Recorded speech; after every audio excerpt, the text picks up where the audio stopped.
नमस्कार दोस्तों। The synergy IAS academy के ऑफिशियल यूट्यूब चैनल पर मैं मोनू खुआल आप सभी का हार्दिक स्वागत करता हूं। दोस्तों, सबसे पहले मैं बात कर लेता हूं एकेडमी के बारे में। जो हमारी एकेडमी है ये आपको यूपीएससी के बैच, इसके अलावा एचसीएस, सीडीएस, नेट और जेआरएफ के लिए बैच हमारे पास अवेलेबल है। इसके बाद दोस्तों एड्रेस की बात करें तो जवाहर नगर गली नंबर 12 एचयू 4 नंबर गेट के सामने, हिसार, हरियाणा, ये हमारा एड्रेस है दोस्तों। यदि हम बात करें रिजल्ट की, तो दोस्तों हम हिसार में 2015 से नेट पे काम कर रहे हैं। तो ये आपके सामने जो आपको नजर आ रहे हैं वो स्टूडेंट है जो यहाँ से पढ़ने के बाद असिस्टेंट प्रोफेसर लग चुके हैं और पीजीटी भी लग चुके हैं। और ये नीचे जितने भी आपको नजर आ रहे हैं सारे के सारे हमारे नेट और जेआरएफ के रिजल्ट है दोस्तों। ठीक है दोस्तों, अब बात आती है पढ़ने की। तो दोस्तों देखो, हम लॉजिकल रीजनिंग हमने स्टार्ट की थी, इसकी एक वीडियो में करा चुका हूँ जिसके अंदर बेसिक बातें आपको बताई गई है। तो दोस्तों कल भी मैंने आपको एक बात बताई थी और आज भी बताने जा रहा हूँ कि जो ये वीडियोस हैं सारी की सारी सीरीज में है, एक दूसरे से लिंक्ड है।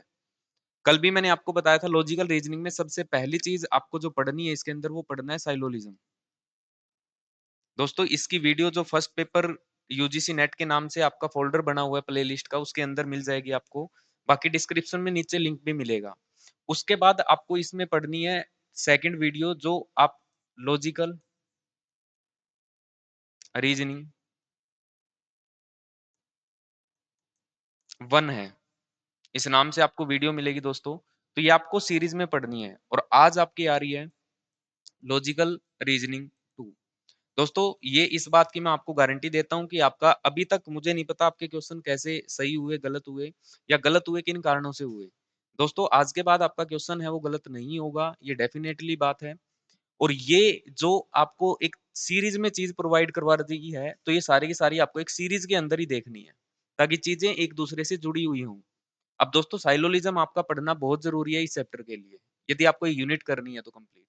ठीक है दोस्तों, तो आज की जो हमारी कहानी शुरू होगी वो कहानी होगी दोस्तों इंडक्टिव एंड डिडक्टिव के बारे में। इंडक्टिव रीजनिंग क्या है, डिडक्टिव रीजनिंग क्या है, इनसे एग्जाम में एक क्वेश्चन आपका हर बार बनता है। तो दोस्तों एक नंबर अपना आज पक्का कर देंगे हम बहुत आराम से। देखिएगा, सबसे पहले बात करूं आर्गुमेंट की, तो आप कहोगे सर आर्गुमेंट की कल हमने डिटेल में बात की थी, आर्गुमेंट क्या होता है, आर्गुमेंट में क्या क्या कंडीशन होती है, आर्गुमेंट वैलिड होता है इनवैलिड होता है, वो सारी बातें हमने की थी। अब दोस्तों बात करता हूँ type of argument. Type of argument की बात करूं तो दोस्तों पहला तो क्या है इंडक्टिव और दूसरा क्या है दोस्तों डिडक्टिव। तो ये दो तरीके के आपके क्या होते हैं आर्गुमेंट, इंडक्टिव और डिडक्टिव। इंडक्टिव की बात करूं तो ये क्या होता है आपका सिंपल टू जर्नल जाता है। ठीक है, अब कैसे होता है दोस्तों, देखिए इसमें हम किसी नई चीज का इनोवेशन करते हैं, नई चीज ढूंढते हैं। जब हम किसी भी चीज पे रिसर्च करने जा रहे हैं ना तो इसका मतलब आप इंडक्टिव का यूज कर रहे हो। कैसे, देखो राम इज मॉर्टल, राम नश्वर है। दूसरा सोनू इज मॉर्टल, सोनू भी नश्वर है।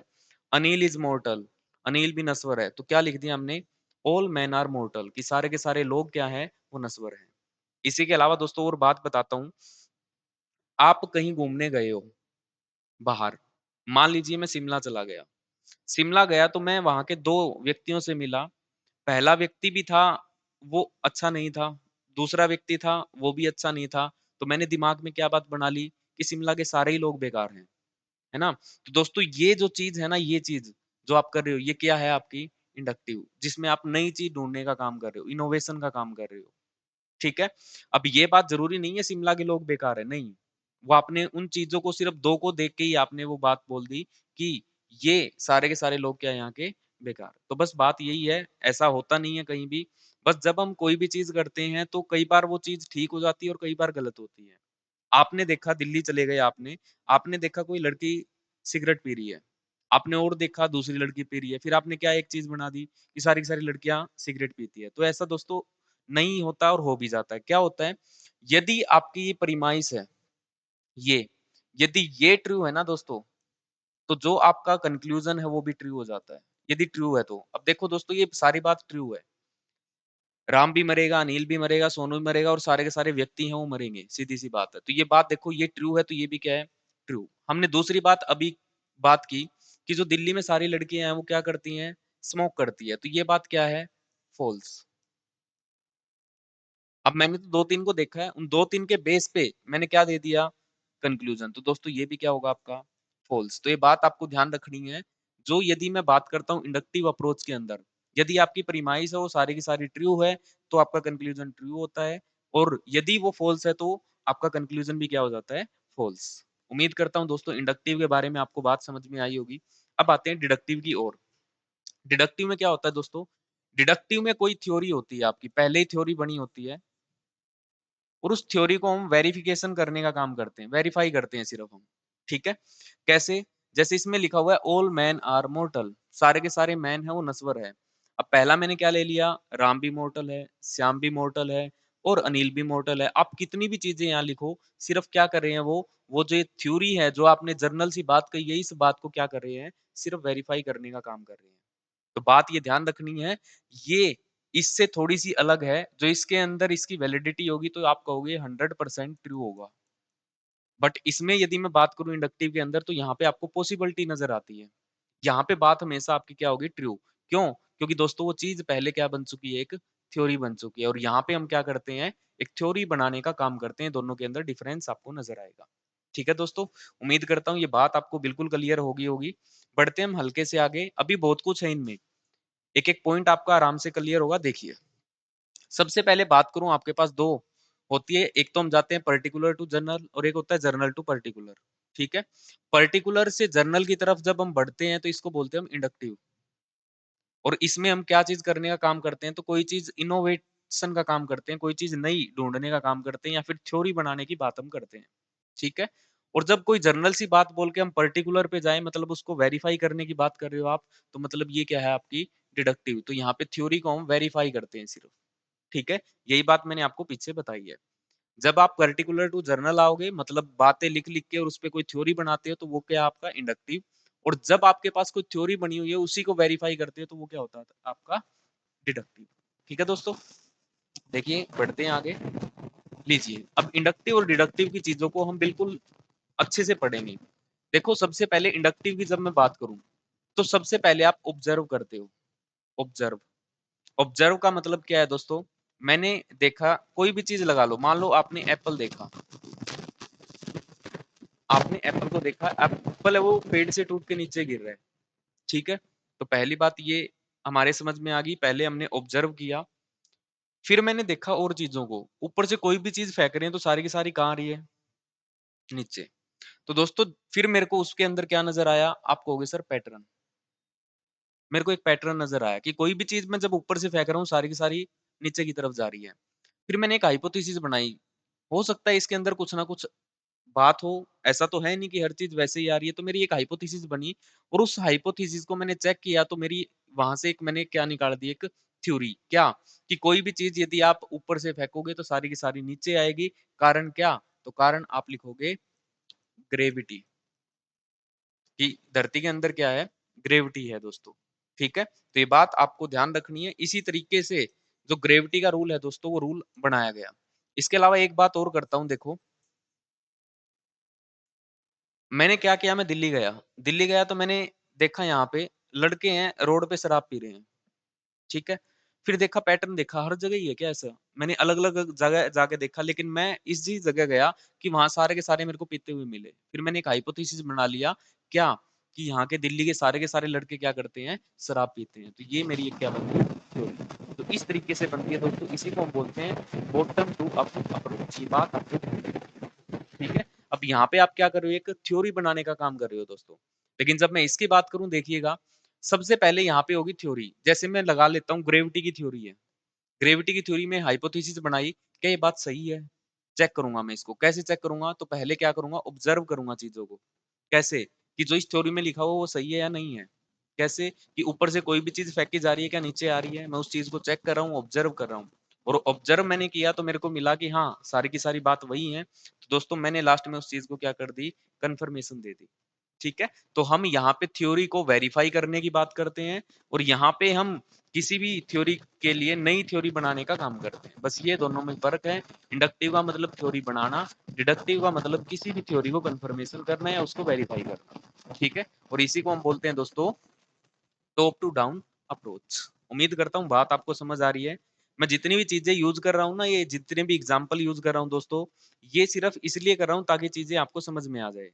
ठीक है, और इनका कोई वैलिड नहीं है ये कि ऐसा होता ही होता है, नहीं, ऐसा कुछ नहीं है। ये सिर्फ हम जब कोई नई चीज ढूंढते हैं ना, तो ऐसे ही करते हैं, पहले ऑब्जर्व करेंगे उस चीज को, है ना, फिर पैटर्न ढूंढेंगे, फिर एक हाइपोथेसिस बना लेंगे दिमाग में, तो सारे ही ऐसे हैं, और लास्ट में एक थ्योरी दे देंगे कि ये लोग सारे के सारे ऐसा करते हैं। ठीक है, सिर्फ ये काल्पनिक बातें हैं, कोई भी मन पे नहीं लगाएगा इन बातों को। नेक्स्ट बात, नेक्स्ट आता है इंडक्टिव और डिडक्टिव। इंडक्टिव में देखो, ये स्पेसिफिक टू जर्नल जाती है। स्पेसिफिक मतलब जो आपने भी देखा था, Ram is मॉर्टल, Shyam is मॉर्टल, Anil is मॉर्टल। तो जर्नल आपने क्या बात कही, तो हमने बात कह दी कि ऑल मैन आर मॉर्टल। ठीक है, तो ये स्पेसिफिक टू जर्नल जाता है। दूसरा, इसमें हम ऑब्जर्वेशन करते हैं दोस्तों। ठीक है, साथ में ही चलाएं दोनों को। देखो, ये स्पेसिफिक टू जर्नल है, ये जर्नल टू स्पेसिफिक है।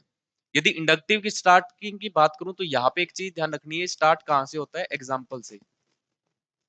एग्जाम्पल से शुरू होता है दोस्तों क्या, आपका इंडक्टिव अप्रोच। यदि डिडक्टिव की बात करूं, तो डिडक्टिव कहाँ से शुरू होता है, तो आप कहोगे सर एक थ्योरी से शुरू होता है, यहाँ एक थ्योरी बनी होती है। ठीक है, तो देखिए एग्जाम्पल से शुरू होता है, पहली बात हमने देख ली। इसमें आप याद रख सकते हो डीजीपी। डीजीपी देखो, जर्नल से पर्टिकुलर, ये आप कह सकते हो। ठीक है, तो जर्नल से पर्टिकुलर होता है कौन सा, आपका डिडक्टिव। अब बात करूं, इसके अंदर हम ऑब्जर्वेशन करते हैं, ऑब्जर्वेशन हम देखते हैं, लेकिन इधर हम क्या देखते हैं दोस्तों, फैक्ट। 100% फैक्ट देखते हैं। क्यों? क्योंकि थ्योरी तो बनी हुई है दोस्तों, उसके हमें फैक्ट देखने हैं सिर्फ।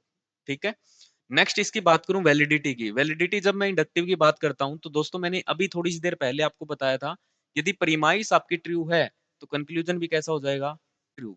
इसमें पॉसिबिलिटी काम करती है। यदि प्रीमाइस आपका फॉल्स है, तो कंक्लूजन भी कैसा हो जाएगा, फॉल्स, जिसमें हमने अलग अलग एग्जाम्पल के माध्यम से समझा है। यदि मैं यहाँ वैलिडिटी की बात करूं, तो आप कहोगे 100% ट्रू होगी। क्यों? क्योंकि ये थ्योरी पहले बनाई जा चुकी है, इसलिए ये क्या होगी, आपकी 100% ट्रू होगी। आगे बढ़ते हैं। ये सिंथेसिस इन नेचर है, और ये क्या है, एनालिसिस इन नेचर। सिंथेसिस मतलब क्या होता है, जब आप चीजों को एक साथ, और यहाँ पे एनालिसिस करते हो चीजों का, दोनों में हल्का सा फर्क होता है दोस्तों। ठीक है, वो बात करेंगे हम। ये बात करें, नोन टू अननोन होता है, और ये अननोन टू नोन जाता है। नोन टू अननोन कैसे है, जब आप बच्चों को पढ़ाते हो क्लास के अंदर दोस्तों, तो जब आप क्लास में बच्चों को पढ़ा रहे होते हो, तो आप खुद एक चीज देखते हो कि बच्चों को हम पहले उनसे उनकी बात करते हैं जो उन्होंने देखा है या जो उन्होंने समझा है, उसकी हम बात करते हैं। कारण क्या है कि उस बच्चे को उस चीज के बारे में पता है, और पता है तो हम उसकी उस नॉलेज को जोड़ देते हैं किसके साथ, दूसरी नॉलेज के साथ। ठीक है, जब आप क्लास में पढ़ाने जाते हो ना, सबसे पहले बच्चे से यही पूछते हो, बेटा ये चीज जानते हो आप, दिल्ली कहाँ है, हाँ पता है सर दिल्ली, हम जानते हैं दिल्ली, दिल्ली में लाल किला है, आप कहोगे है। फिर आप कहोगे पार्लियामेंट है, आप कहोगे हाँ सर पार्लियामेंट है। तो बस यही हमें मान लो पार्लियामेंट पढ़ाना है, तो बच्चों को इसके साथ हम जोड़ देते हैं। ठीक है, तो यही नॉन टू क्या करते हैं, हम अननोन पे ले जाते हैं बच्चों को, और यहाँ अननोन टू कहाँ जाते हैं, नॉन। ये क्वालिटेटिव इन नेचर होता है, और ये क्वांटिटेटिव इन नेचर होता है, ये बात आपको ध्यान रखनी है। अब बात है सिंथेसिस की। सिंथेसिस का मतलब क्या होता है दोस्तों, जब आप कोई चीज को तोड़ तोड़ के समझते हो, तोड़ तोड़ के अलग अलग करके समझते हो, और लास्ट में एक क्या देते हो फाइनल, ये चीज है। देखो आपने इसमें यही तो काम किया है, राम नस्वर है, अनिल नस्वर है, सबकी हमने बात कर ली, और लास्ट में क्या कर दी, एक थ्योरी दे दी। मतलब चीजों को तोड़ तोड़ के, और एक बाद में समझना। ठीक है, जैसे इसी को क्या बोलते हैं हम, सिंथेसिस इन नेचर। जब हम एनालिसिस की बात करें, तो यहाँ पे क्या होता है दोस्तों, एक जो थ्योरी है, इसको तोड़ तोड़ के समझने की हम बात करते हैं, अलग अलग। क्योंकि आपको पता है यहाँ पे थ्योरी दे ही जा चुकी है, ये थ्योरी है, तो इस थ्योरी को समझने के लिए हम अलग अलग फैक्ट्स देखते हैं। तो इसको बात आपको बस ध्यान रखना है, सिंथेसिस क्या होता है, जब चीजों को तोड़ तोड़ के हम समझते हैं, मतलब चीज टूटी हुई है, उन सभी से हम एक कंक्लूजन निकाल रहे हैं। यहाँ कंक्लूजन है, उस कंक्लूजन को समझने के लिए हम उसको तोड़ने का काम कर रहे हैं। ठीक है, बस यही चीज है दोस्तों। इनमें से आपका कोई भी क्वेश्चन आएगा इंडक्टिव डिडक्टिव का, वो आपका क्लियर हो जाएगा। इसके बाद नेक्स्ट बढ़ते हैं आगे। ये चीज आपको समझनी है, वेरी वेरी इंपॉर्टेंट है दोस्तों। अब बात करूं आर्गुमेंट, आपने देखा एक तो डिडक्टिव और एक देखा इंडक्टिव। अब जब मैं डिडक्टिव की बात करूं दोस्तों, तो ये बात मैंने आपको बताई थी कि डिडक्टिव हमने देखे भी थे, वैलिड और इनवैलिड। एक चीज और ध्यान रखना है, बेबी को साउंड या बेबी की साउंड लिख सकते हो आप, इससे क्या होगा कि आपको याद हो जाएगा कि क्या होता है इसमें। देवी की,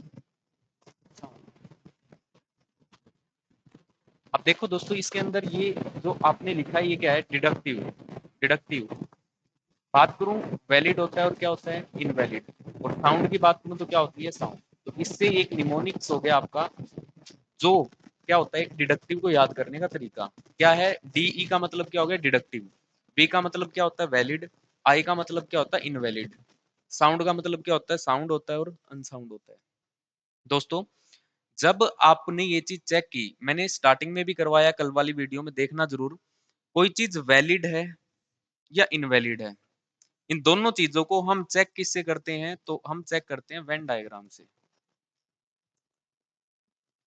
वेन डायग्राम से।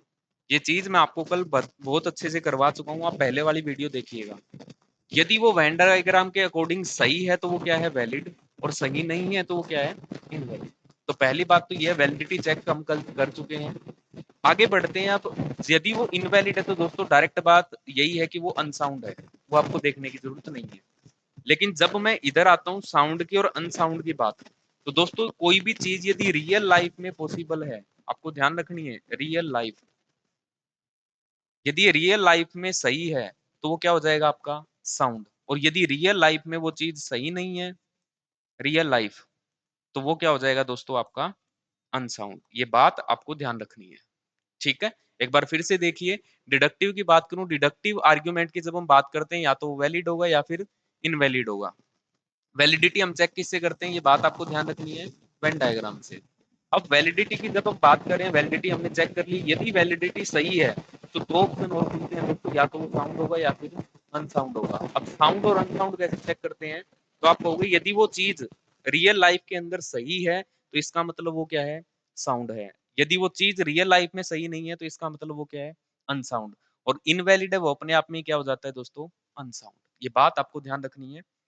अब बात करूं कोई चीज इंडक्टिव की। इंडक्टिव की जब हम बात करते हैं दोस्तों, तो इंडक्टिव के अंदर आपको दो चीज देखने को मिलती है, या तो जो आर्ग्यूमेंट है वो स्ट्रोंग होगा या फिर क्या होगा, वीक। स्ट्रोंग कब होता है, तो आप कहोगे कोई भी चीज जब 50% से ज्यादा है और कोई चीज 50% से कम है तो वो क्या हो जाएगी, वीक। ये बात आपको ध्यान रखनी है। 50% से ज्यादा का मतलब क्या है, कि जैसे मेरे पास है 50 बॉटल्स, टोटल 50 बॉटल्स हैं, और इनमें से 30 कोका कोला है। तो दोस्तों 30 कोका कोला है, तो ये आप एक चीज चेक करो, क्या 50 का मैं परसेंटेज देखूं तो क्या ये 50% से ज्यादा है या कम है, तो आप कहोगे सर ज्यादा है। तो ज्यादा है तो दोस्तों ये क्या हो जाएगा, स्ट्रॉन्ग। ठीक है। अब मैं कहूँ 50 है टोटल बोतल्स, और इनमें से 20 कोका कोला है, बाकी होगा मेरे को नहीं पता, तो 20 के बारे में पता है। एक बात बताओ, जितना पता है ये 50% से ज्यादा या कम, तो आप कहोगे सर कम है, तो ये क्या हो जाएगा दोस्तों, वीक। तो स्ट्रॉन्ग और वीक होगा आपका क्या, इंडक्टिव। यदि वो चीज वीक है तो अपने आप ही क्या हो जाएगी दोस्तों, अनकोजेंट। अब बात करते हैं स्ट्रॉन्ग है तो क्या करेंगे, तो स्ट्रॉन्ग है तो हम चेक करेंगे या तो वो होगा कोजेंट और ये क्या होगा, अनकोजेंट। अब कोजेंट की बात करूं तो सेम आपको बात ध्यान रखनी है, कौन सी, साउंड वाली। क्या, कि यदि रियल लाइफ में वो चीज सही है तो क्या हो जाएगी, कोजेंट। और यदि वो रियल लाइफ में गलत है तो दोस्तों वो क्या हो जाएगी, अनकोजेंट। तो उम्मीद करता हूँ ये बात आपको समझ में आई होगी। एक बार फिर से देख लीजिए। आर्गुमेंट की बात करें तो डिडक्टिव और इंडक्टिव होता है। डिडक्टिव की बात करें तो वैलिड और इनवैलिड होता है। वैलिड की जब हम बात करते हैं, यदि कोई वैलिड हो जाए तो वो क्या होगा, या तो साउंड होगा या अनसाउंड होगा। वैलिड कब होगा, तो हम वेन डायग्राम के अकॉर्डिंग चेक करते हैं। इनवैलिड है तो अपने आप ही अनसाउंड होगा। साउंड कैसे होगा, तो जो रियल लाइफ में जो बात आपकी अप्लाई हो रही है तो इसका मतलब वो क्या है, साउंड। और कोई चीज रियल लाइफ में अप्लाई नहीं हो रही दोस्तों, तो वो क्या हो जाएगा आपका। बात आती है इधर स्ट्रॉन्ग और वीक। कोई चीज 50% से ज्यादा आपको शो कर रही है तो इसका मतलब वो strong है। कोई चीज 50% से कम आपको शो कर रही है तो वो क्या है दोस्तों, वीक है। अब बात करूं स्ट्रॉन्ग की, तो स्ट्रॉन्ग में एक तो कोजेंट होगा और एक क्या होगा, अनकोजेंट। कोजेंट कब होगा, तो कोजेंट यदि रियल लाइफ में वो बात सही है तो इसका मतलब वो कोजेंट है, और यदि वो रियल लाइफ में सही नहीं है तो दोस्तों वो क्या है, अनकोजेंट। और जो अपने आप में वीक है वो क्या होगा दोस्तों, अनकोजेंट। तो ये मैंने आपको बात बताई है, इसी चीज को मैं अप्लाई कर रहा हूँ किस पे, एग्जाम्पल्स पे। वो देखोगे तो आपको ये सारी बात क्लियर हो जाएगी। डिडक्टिव का है, पहला एग्जाम्पल है, देखिएगा। समझना दोस्तों, ये चीज पेपर में आपसे पूछी जाएगी। ठीक है, फ्री के नंबर है, आपने बात अच्छे से समझी है। All multiple of 10 are multiple of 5, जितने भी मल्टीपल ऑफ 10 है, all multiple of 10 are multiple of 5, सभी 10 के गुणांक 5 के गुणांक है। तो मैंने बना दिया 10 अंदर 5 ऊपर। अब कहोगे ये कैसे आया सर? तो ये बात मैंने आपको कल पढ़ा दी है, कल वाली वीडियो में आपको देखना है। 30 इज द मल्टीपल ऑफ 10। अब 30 है वो मल्टीपल है 10 का, तो 10 में लिखू ना इसको 30, तो आप कहोगे सर 30 आएगा यहाँ। ठीक है बात। अब कंक्लूजन क्या पूछ रहा है आपसे? 30 इज मल्टीपल ऑफ 5, क्या 30 है वो 5 का मल्टीपल है? तो आप कहोगे सर बिल्कुल है। क्यों? क्योंकि 30 क्या 5 के अंदर आ रहा है? तो आप कहोगे आ रहा है। देखो दोस्तों, यदि मैं इस बात को चेक कर रहा हूँ तो ये बात मेरी क्या है? वैलिड। क्यों? क्योंकि जो मैंने वेन डायग्राम बनाया ना, इसके अकॉर्डिंग ये बात सही है। देखो, ऑल मल्टीपल आर 10, जितने भी 10 के मल्टीपल है वो सारे किसके मल्टीपल है? 5 के, तो बना दिया। दूसरी बात, दूसरी क्या लिखा हुआ है? 30 इज द मल्टीपल ऑफ 10। 30 है वो मल्टीपल 10 का है, तो 10 के अंदर बना दिया कि 10 का गुणांक है। अब आपसे बात जो पूछी गई है 30 इज मल्टीपल ऑफ 5, क्या 30 है वो 5 का मल्टीपल है? तो हमें साफ साफ नजर आ रहा है क्या 5 के अंदर है? बिल्कुल है। तो वेन डायग्राम के अकॉर्डिंग ये चीज बिल्कुल सही है, तो इसका मतलब ये क्या है? वैलिड। ठीक है दोस्तों, तो पहली बात हमने देख ली, ये चीज वैलिड है। अब वैलिड है तो हमें आगे चेक करना है क्या ये साउंड है या अनसाउंड। साउंड में क्या थी दोस्तों? तो साउंड में आप कहोगे सर, साउंड में यदि कोई चीज रियल लाइफ में सही है तो वो आपकी साउंड है, और यदि रियल लाइफ में सही नहीं है तो क्या है? अनसाउंड। चेक करते हैं। देखो, क्या जितने भी 10 के गुणांक है क्या सारे के सारे 5 के मल्टीपल होंगे? तो देखना दोस्तों, क्या 10 में 5 है? तो आप कहोगे है सर, 5 का गुणांक तो है ही। यदि 10 का मल्टीपल कुछ भी करूं मैं, 10 को 2 से मल्टीप्लाई करता हूँ तो कितना आएगा? 20। क्या इसमें 5 है? 30 लिखता हूँ, क्या 5 है? तो आप कहोगे बिल्कुल है सर। तो देखो, 10 के जितने भी मल्टीपल है सब में 5 है, तो ये चीज रियल लाइफ में भी आपकी सही है, पहली बात। दूसरी बात देखना, 30 इज द मल्टीपल ऑफ 10, क्या 30 है वो 10 का मल्टीपल है? 10 का मल्टीपल, तो आप कहोगे सर बिल्कुल है। यदि 10 को 3 से मल्टीप्लाई करूँ तभी तो 30 में आ रहा है 30, तो इसका मतलब दूसरी बात की आपकी रियल लाइफ में सही है कि 10 का 3 से गुणा करूँ तभी 30 आ रहा है। 30 इज मल्टीपल ऑफ 5, क्या 30 है वो 5 का मल्टीपल है? तो आप कहोगे क्या 5 से कटता है? तो चेक कर लो, कटता है? तो आप कहोगे बिल्कुल कटता है सर, तो इसका मतलब ये बात भी सही है। तो दोस्तों, हमने ये चीज देखी पहले वेन डायग्राम से, तो इसका मतलब हमें वैलिड मिल गया। जब मैंने इस चीज को रियल लाइफ के अंदर अप्लाई किया तब भी ये ठीक लग रही है, और ठीक है तो इसका मतलब आप क्या कहोगे? Valid plus sound. यदि आपसे कोई पूछे इस के बारे में, ये आपका एग्जाम का क्वेश्चन है दोस्तों जो मैं आपको करवा रहा हूँ, तो आपको क्या कहना है? ये वैलिड भी है और क्या है? साउंड भी है। तो बात मेरे हिसाब से क्लियर है। एक और एग्जांपल करोगे दोस्तों और बेहतरीन चीजें समझ में आ जाएगी। देखिए, ये भी डिडक्टिव का ही है, दूसरा है क्या है? ऑल गर्ल्स आर इंटेलिजेंट, जितनी भी गर्ल्स हैं, गर्ल्स, ये सारी की सारी क्या है? इंटेलिजेंट। ठीक है। दूसरी क्या है? Rita is a girl. Rita क्या है? एक गर्ल है, ये मैंने यहाँ लिख दिया। रीटा इज इंटेलिजेंट, तो आप कहोगे सर इसके अकॉर्डिंग ये वैलिड। चेक करो आप ध्यान से, क्या पूछा क्या है? रीटा इज इंटेलिजेंट, क्या रीटा इंटेलिजेंट में है? तो आप कहोगे है, तो पहली बात तो इसकी सही है, वैलिड है। अब दूसरी बात इसमें चेक करूंगा ये साउंड है या अनसाउंड है। एक चीज आप रियल लाइफ के अंदर देखो, क्या सारी गर्ल्स है वो इंटेलिजेंट होती है? आप कहोगे दिक्कत होगी सर इसमें। तो रीटा इज ए गर्ल, ये बात इसकी सही है। रीटा इज इंटेलिजेंट, क्या रीटा इंटेलिजेंट होती है? धरती पे जितनी भी रीटा है क्या सारी की सारी इंटेलिजेंट है? तो आप कहोगे सर ये तो पॉसिबल नहीं है ना? तो ये बात आपकी रियल लाइफ के अंदर सही नहीं है, क्योंकि रीटा है, हो सकता है, जरूरी थोड़े ना इंटेलिजेंट होगी, नहीं भी हो सकती। तो इसीलिए दोस्तों ये क्या होगी? अनसाउंड। तो उम्मीद करता हूँ दोस्तों ये बात आपके दिमाग में बहुत अच्छे से बैठ चुकी होगी, साउंड और अनसाउंड हमें कैसे चेक करना है। दोस्तों, ये एग्जाम में आपसे पूछा जाता है ये जो लिखी गई स्टेटमेंट है ये वैलिड है, साउंड है, वैलिड है, अनसाउंड है, इस तरीके से, बोथ है या नन होते हैं, इस तरीके से। तो बस आपको चीजों को थोड़ा सा ध्यान रखना है। नेक्स्ट बात आती है इंडक्टिव। अब इंडक्टिव में आप कैसे चेक करोगे दोस्तों? देखिएगा, अच्छे से देखना है चीजों को। A few US president were more than 17 year. पहली बात फ्यू की बात आ गई, फ्यू। तो फ्यू की बात आ रही है दोस्तों, ये स्ट्रॉन्ग है या वीक है? तो फ्यू का मतलब होता है कुछ, कुछ का मतलब ये है कि ये कितना है? लेस देन 50%, और 50% है तो पहली बात तो क्या आ गई? ये वीक है। और दोस्तों जो वीक होता है वो अपने आप में ही क्या हो जाता है? अनकोजेंट। ये हमें चेक करने की जरूरत नहीं है। अनकोजेंट, इसमें हमने पहले ही फाइनल कर लिया, क्यों? क्योंकि हमें एक बात ही फाइनल करगी वो कि कुछ लोगों कुछ प्रेसिडेंट की बात कर रहा है, तो कुछ का मतलब हमें नहीं पता कितने हैं, लेकिन कुछ हमेशा जाता है 50 से कम में, 50 तो है ही नहीं। या तो ये बोलता हाफ प्रेसिडेंट, हाफ बोलता तो भी हम थोड़ा सोचते, लेकिन हाफ नहीं होता दोस्तों, या तो 50 प्लस जाएगा, 50 लेस होगा। ठीक है, नेक्स्ट। तो पहले के आंसर क्या आपका, वीक प्लस अनकोजेंट। दूसरा हम चेक करते हैं एग्जांपल, देखिए, every previous US president died in office. Every जो स्टेटमेंट लिखी है उसके अकॉर्डिंग हम बात करेंगे।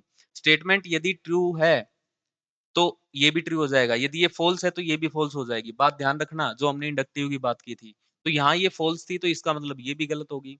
अब इसको चेक कर रहे हैं, देखना, every previous US president died in office. Every, every का मतलब प्रत्येक, तो ये बात कर रहे हैं 100% की, कि सारे जितने भी प्रेसिडेंट है ना, वो सारे के सारे अपने टर्म के अनुसार, जो भी टर्म थी अपने ऑफिस में ही उनकी डेथ हुई है, ऑफिस के टाइम पे ही। तो इसका मतलब ये स्ट्रॉन्ग पॉसिबिलिटी है या वीक है, तो आप कहोगे सर स्ट्रॉन्ग है। तो पहली बात तो हमारी आ गई स्ट्रॉन्ग। तो बात ये है, ये स्ट्रॉन्ग तो है। अब देखो, therefore next US president will be die in office. क्या रियल लाइफ में ये बात सही है कि नेक्स्ट प्रेसिडेंट है, कि वो हो सकता है कि उसकी डेथ है वो ऑफिस में ही हो जाए? तो आप कहोगे सर बिल्कुल हो सकता है, ऐसा तो पॉसिबल भी हो सकता है ना, संभावनाएं होती हैं। तो इसका मतलब दोस्तों ये कैसा है, ये स्ट्रॉन्ग है प्लस कोजेंट है। तो ये बात दोस्तों आपको ध्यान रखनी है। ठीक है, ये रियल लाइफ में फॉलो हो रहा है, रियल लाइफ में फॉलो हो रहा है, तो इसका मतलब कोजेंट है। ठीक है, और ऊपर वाला क्या था, वीक था, और क्या था, अनकोजेंट। तो उम्मीद करता हूँ दोस्तों आपको इंडक्टिव और डिडक्टिव के बारे में बहुत अच्छे से चीजें क्लियर हुई होंगी। बस दोस्तों, यदि आपको अच्छा लग रहा है तो आप चीजों को लाइक कीजिए, शेयर कीजिए, सब्सक्राइब कीजिए, और नीचे आप अपना जो भी व्यू है वो जरूर लिखिए। ठीक है दोस्तों, उम्मीद करता हूँ ये बातें आपको बहुत अच्छे से समझ में आ रही है। लॉजिकल रीजनिंग ऐसे ही कराऊंगा मैं आपको बहुत जल्द। तो दोस्तों बस बने रहिएगा साथ में, और चीजों को ज्यादा से ज्यादा शेयर कीजिए। तो आज के लिए इतना ही। Bye bye.